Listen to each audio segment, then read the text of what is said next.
የልቤ አምላክ ተባረኪዮ የልቤ አምላክ የልቤ ተባረኪዮ የልቤ አምላክ ተባረኪዮ የልቤ አምላክ የልቤ ተባረኪያ የልቤ አምላክ እግዚአብሔር አምላካችንን እጅግ አድርገን እናመሰግናለን። ይሄ ክፍል 2 እኔና ወንድሜ ደስታ የምንነጋገርበት የምንወያይበት የብልጽግና ወንጌል የሚለውን ሐሳብ ነው። ባለፈ ክፍል 1 ላይ የብልጽግና ወንጌል ምንድነው የሚለውን ለማብራራት ሞክረናል። አሁን ደግሞ በተለይ ፎከስ የምናደርገው ለምንድነው የብልጽግና ወንጌል ስህተት የሚሆነው ምንድነው ስህተት የሚያደርገው የሚለውን ሐሳቦችን እንነጋገራለን። why is wrong with the prosperity gospel የሚል ምንድነው ስህተቱ? ዮሐንስ እኮ በነገር ሁሉ እንዲሳካልኝ ይጸልያለሁ ብለዋል። ስለዚህ ስኬት ማግኘት ምንድነው ስህተት የሚሆነው የሚለውን ከወንድሜ ደስታ ጋር እንነጋገራለን። ወንድሜ ደስታ የብልጽግና ወንጌል ስህተት ነው የሆነበት ምክንያቱ ምንድነው?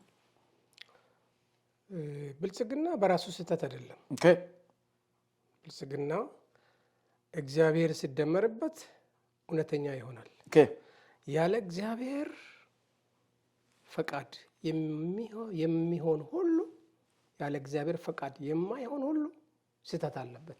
ምክንያቱም ምንድነው ዓላማው? ሰዎች ገንዘብን የሚያከማቹበት ገንዘብን የሚሰበስቡበት የራሳቸውን ጥረት ባሰቡት መንገድ እንዲሄድላቸው የሚያደርጉበት ስኬት ነው ይሄ ብልጽግና። ምክንያቱም የብዙዎች ህይወት በዚህ ነገር ላይ የብዙ አገልጋዮች ህይወት በዚህ አገርና በተለያየው ዓለም ላይ ስንሄድ በዚህ መንገድ ነው እየተጓዘ ያለው። ለምን ቢባል ስኬቱ አንድ ምንጭ ነው። ያም ገንዘብ የሚባለው ነገር ለማግኘት ገንዘብ የሚባለው ነገር ሀብት ለማከማቻት የእግዚአብሔር ቤተክርስቲያን በዚህ ተወሳስባ በዚህ አይነት ሁኔታ ውስጥ ራሷን ቀጭጫ እንድትታይ ያደረገው እውነተኛው ብልጽግና ሳይሆን በዚህ አይነት መንገድ የሚመጣ ብልጽግና ነው።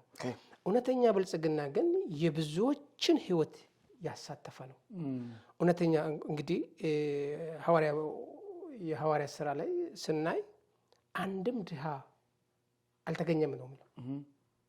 ምክንያቱም ሁሉም ያዋጡ ነበር፣ ሁሉም ለጎደለው ይሰጡ ነበር፣ ሁሉም የፈለገውን ይወስድ ነበር። ይሄ ብልጽግና ግን የሚወስደው ይሄ ብልጽግና ግን የሚያከማቸው አንድ ሰው ብቻ ነው። ከሁሉም አቅጣጫ ይሰበሰባል። አሁን ለምሳሌ ብዙዎች ባለሀብት የሆኑት አሁን እውነቱን ብንነጋገር ብዙዎች አስላኪና አስመጪ የሆኑት በዚህ ቤተክርስቲያን ያገለግላሉ፣ በዚህ እግዚአብሔር ብልጽግና ከፍቷል ብለው ከህዝብ በሰበሰቡት ገንዘብ አስመጪና ላኪ ይሆናሉ።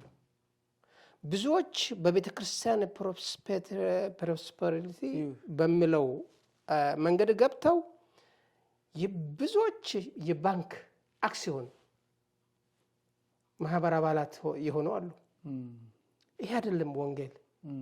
ወንጌል ግን የምስራች፣ ወንጌል ግን ለድሆች እንዲሰበክ፣ ወንጌል ግን ለተቸገሩት ላጡት ለተቸገሩ እኩል የሰው ልጅ የእግዚአብሔር ወንጌል ለሁሉ እኩል እንዲሆን ነው የተደረገው።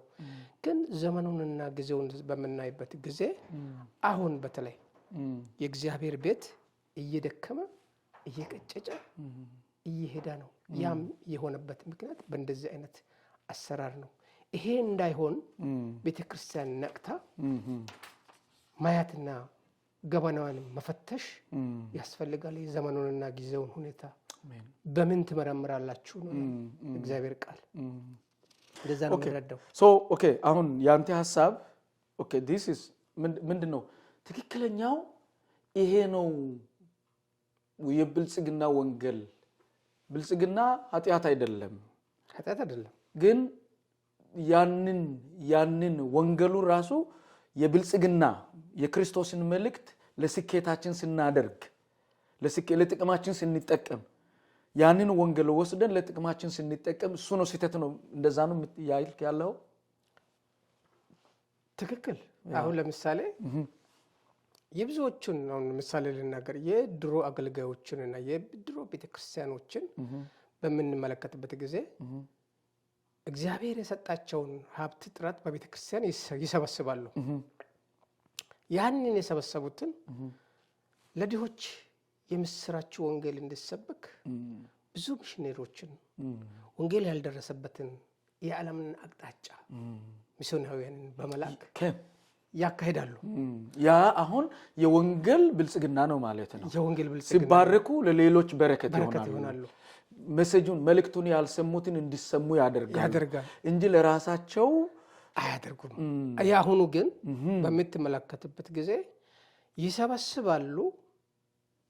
ከበስተጀርባ ካምፓኒ ወይም አስመጭና ላኪ ወይም በብዙ የገንዘብ ማከማቻ የሚበቃቸውን ሀብት በኩራት እንዲኖሩ እግዚአብሔር ባርኮናል በማለት ኑሯቸውንና ቤታቸውን ህይወታቸውን በትክክል የሚመራውን በስተጀርባ እየሰበሰቡ ከፊት ለፊት ከድሃው ገንዘብ ይሰበስባሉ። ይሄ ትክክል አይደለም። እውነተኛ ወንጌል ግን ሂዱ ስበኩ ነው።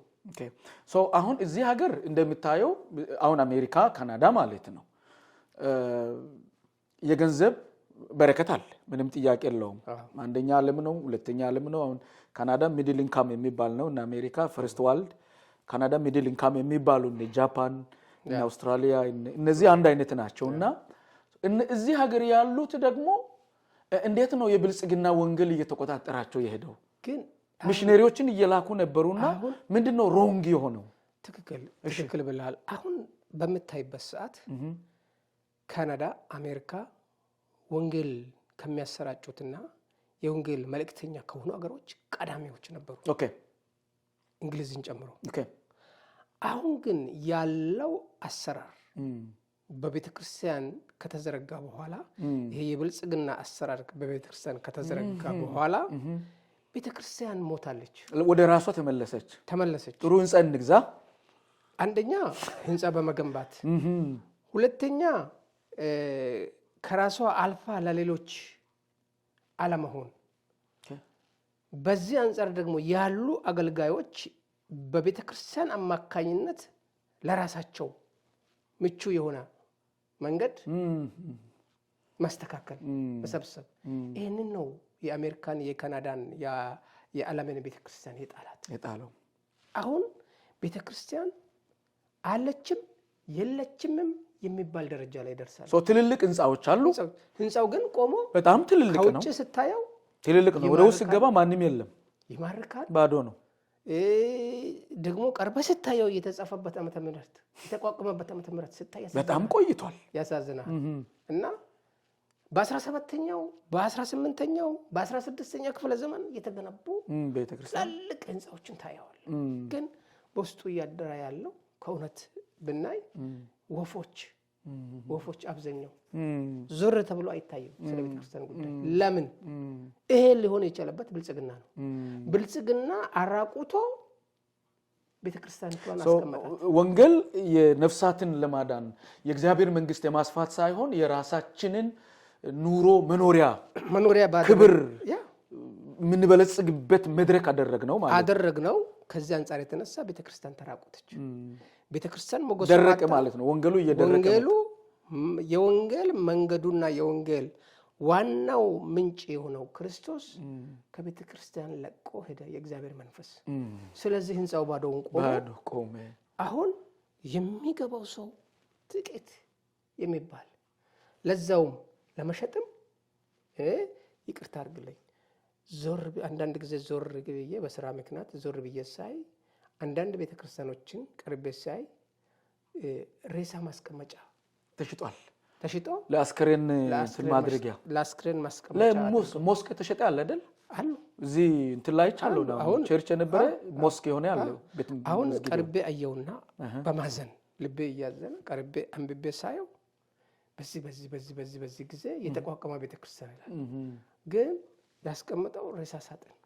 ይሄ ብልጽግና ሲያራቆት ከሰው ህይወት ከእድሜ ብዛት የተነሳ የእግዚአብሔርን መንፈስ ከዛ ርቆ ሲሄድ ህንጻው ብቻ ቀረ የሚገባም የሚወጣም ሲታጣ ለሬሳ ሳጥን መሽቶ ስለዚህ የብልጽግናን ወንጌል የምናራግብ ከሆነ ዛሬ ብዙ ተከታይ ሊኖረን ይችላል ብዙ ተሰምነት ሊኖረን ይችላል ብዙ ምእመናን ልናፈራ እንችላለን ግን በመንገዳችን ስንሄድ እየተንጠባጠብን ህንጻው ብቻ ይቀራል ማለት ህንጻው ብቻ ቀረ ይሄ ነው ያራቆተው ዘመኑን ቤተክርስቲያን ምክንያቱም የእግዚአብሔር መንፈስ ያይና የእግዚአብሔር መንፈስ ለቆ ይሄዳል ለቆ ሲሄድ ግን ህንጻውና ህንጻው ብቻ ይቀራል ይሄ ነው ያደረገ ያለው ስለዚህ የእግዚአብሔር ወንጌል ብልጽግና እውነተኛና በመርህ ላይ የተመሰረተ መሆን መቻል አለበት በጣም ቆንጆ እግዚአብሔር አምላክ ይባርክ ደስታ ወገኖች ሆይ ደስታ በጣም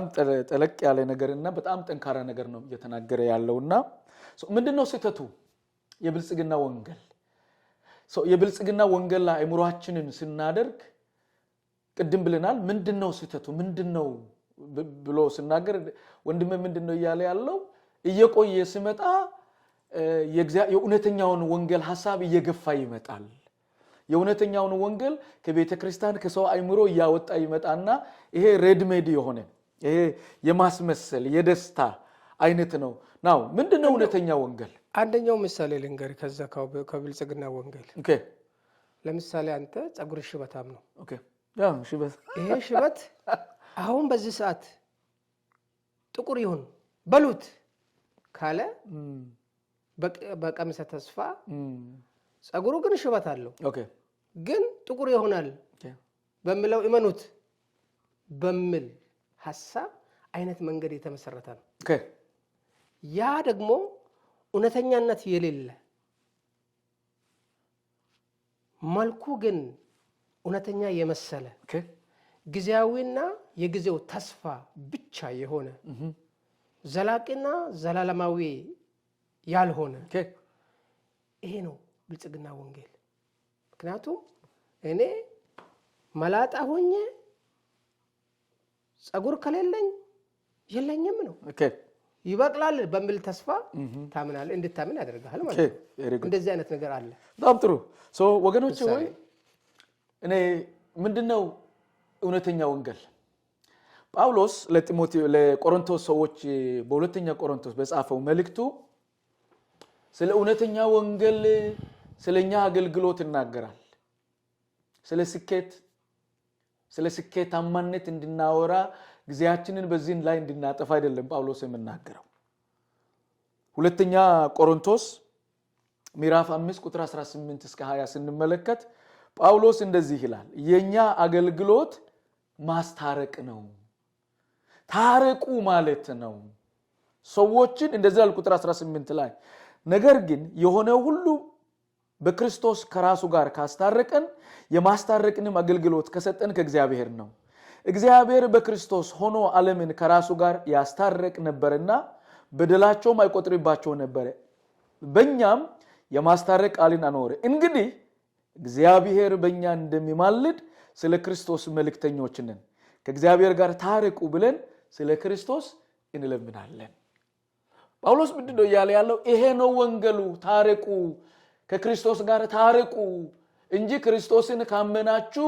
ይሳካላችኋል ማለት አይደለም ይሄ እውነተኛ ወንጌል ስለ እርቅ ማውራት ነው ከክርስቶስ ጋር እውነተኛ ወንጌል ስለ ኃጢአት ይቅርታ ማስተማር ነው እውነተኛ ወንጌል ስለ ዘላለማዊ ሕይወት ማስተማር ነው እውነተኛ ወንጌል በክርስቶስ ስላለው ተስፋ ማስተማር ነው ናው ምንድነው የስኬት ወንጌል ማለት ምንድነው ስለ ኮምፎርት ስለ ምቾት መናገር ነው የፕሮስፐሪቲ ወንጌል ስለ ስኬት ማውራት ነው ምቾት ብቻ ሳይሆን ሰክሰስ በእንግሊዘኛ የምንለው ነው በግል ስለምናገኛቸው በረከቶች እንዲህ ብታደርግ እንዲህ ትሆንልሃል እንዲህ ብታደርግ እንዲህ ይሳካልሃል ብለን ማስተማር ከእውነተኛ ወንጌል ይለየላል ይሄ ደግሞ ሄዶ ከረጅም ጊዜ በኋላ የራሱ ተጽዕኖ በእኛ ላይ በቤተ ክርስቲያን ላይ በእግዚአብሔር መንግስት ላይ በእኛ አገልግሎት ላይ ያመጣል መጽሐፍ ቅዱሳዊ ትምህርታችን ብዙ ጊዜ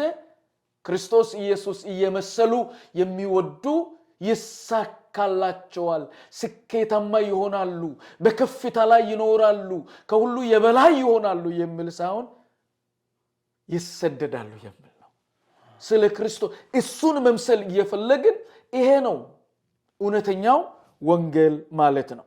ጳውሎስ በሁለተኛ ቆሮንቶስ ምዕራፍ 11 ስንመለከት ክርስቶስን በማመኑ ስንት መከራ እንዳየ፣ ስንት እንደተገረፈ፣ ስንት እንደተደበደበ፣ ስንት እንደተወገረ፣ ስንት እንደታሰረ በመዘርዘር ይናገራል። አንድ ጊዜ እንደውም የመጽሐፍ ቅዱስ ተማሪዎችን ሳስተምር አንድ በአንድ ዘርዝሬ ነበር።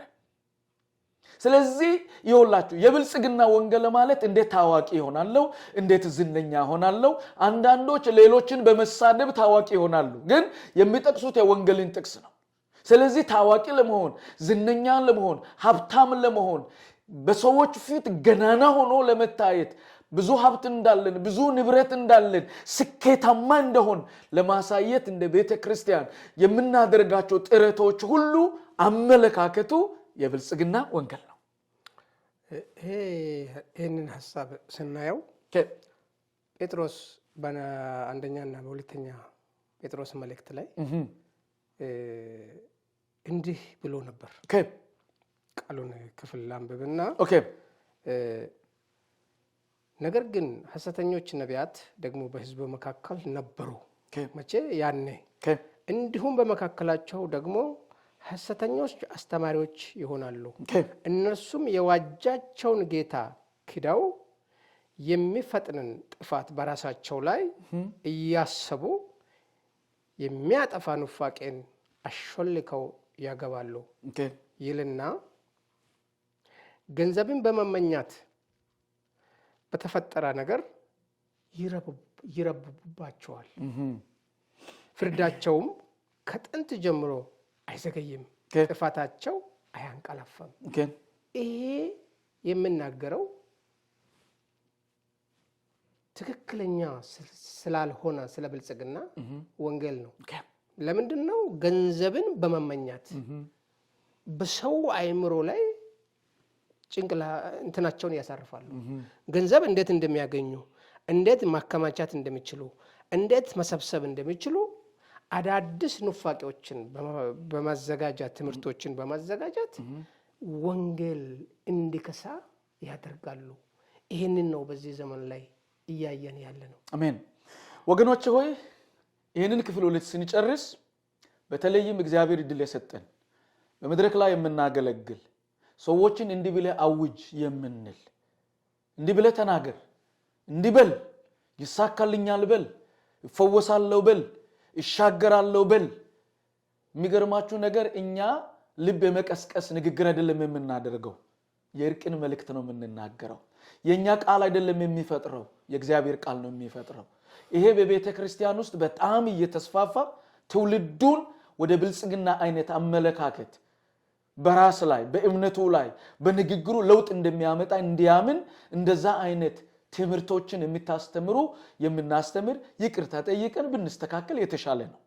ምክንያቱም እኛ ታረቁ ነው፣ ይቅርታን አገኙ ነው እንጂ በንግግራችን የሆነ ለውጥ ይመጣል፣ ከአንደበታችን በሚወጣ ነገር ፈውስ ይመጣል፣ ድል ይመጣል ብሎ ማመን እውነተኛ ወንጌል አይደለም። መንፈሳዊ ልጆች በነበርን ጊዜ እንደዚህ አይነት ትምህርቶችን እንደዚህ አይነት እምነቶችን እናስፋፋ ነበር። ጳውሎስ ልጆች ሳለን እንደ ልጆች እንናገራለን፣ እንደ ልጆች እናስባለን አለ።